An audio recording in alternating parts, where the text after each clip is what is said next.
அப்படி இந்த ஜாதகம் நிறைய கடன் பிரச்சனை இருக்கு அப்படின்னு வந்தாங்க. தமிழ்நாட்டில் கடன் பிரச்சனைகளை தீர்க்கக்கூடிய கோவில்கள் நிறைய உண்டு. அப்போ கோவிலுக்கு போனாவே கடன் பிரச்சனை தீந்துருமா? இதுக்கு நான் பல முறை பதில் சொல்லிட்டேன். நான் கோவிலுக்கு போனாவே என் கடன் பிரச்சனை தீந்துருமா அப்படின்னா, அந்த கடன் பிரச்சனை தீருவதற்கான வழிகள் உங்களுக்கு தெரிய ஆரம்பிக்கும். கூடுதலாக உழைக்கிறதுக்கான வாய்ப்பு உங்களை தேடி வரும்போது நீங்கள் உழைக்க தயாராக இருந்தால், நேரம் காலம் பார்க்காம நம்ம உழைக்கிறோம் அப்படின்னா அந்த வருமானத்தின் மூலமாக கண்டிப்பாக கடன் தீரும். அப்படிதான் எல்லாருக்கும் நான் சொல்லுவேன். நான் சும்மா கண்ணை மூடிட்டு உட்காந்தா கடன் தீந்துருமானா அப்படி கிடையாது. நம்ம உழைக்கிறதுக்கான வாய்ப்புகள் நிறைய தேடி வரும். வாய்ப்பு வந்தால் தானே நம்ம அதை பயன்படுத்தி நம்ம திறமையை வெளிக்காட்டி வேலை செய்ய முடியும், உழைக்க முடியும். அப்படி வரக்கூடிய வாய்ப்புகளை பயன்படுத்தி உழைத்து சம்பாதித்து நிச்சயமாக கடனை தீர்க்க முடியும்.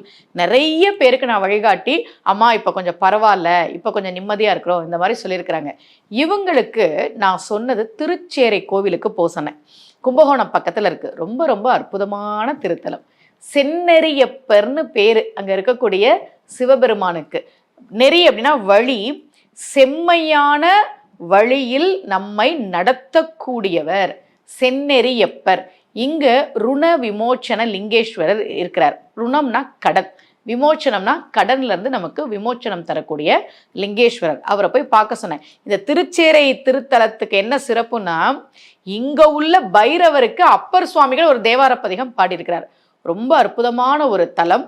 முறை ஒரு நிறமழ்கு முகில் முளை மலை மகள் வெறுவ முன் வெறியுறு மதக்கரி அதல் பட வரி செய்த விரலினர் நரிவுறும் இதழியின் மலரொடு நதி மதி நகு தலை செறியுறு சடைமுடி அகழ் தம் வள நகர் சேரையே என்று நம்முடைய தேவார பதிகம் திருச்சேரையை மிக அழகாக போற்றி பாடுகிறது.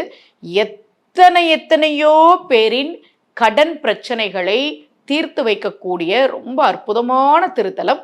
வாய்ப்பு கிடைச்சதுன்னா ஒரு முறை போயிட்டு வாங்க. மீண்டும் சந்திக்கலாம். அனைவருக்கும் அன்புடன் சுமதி ஸ்ரீ.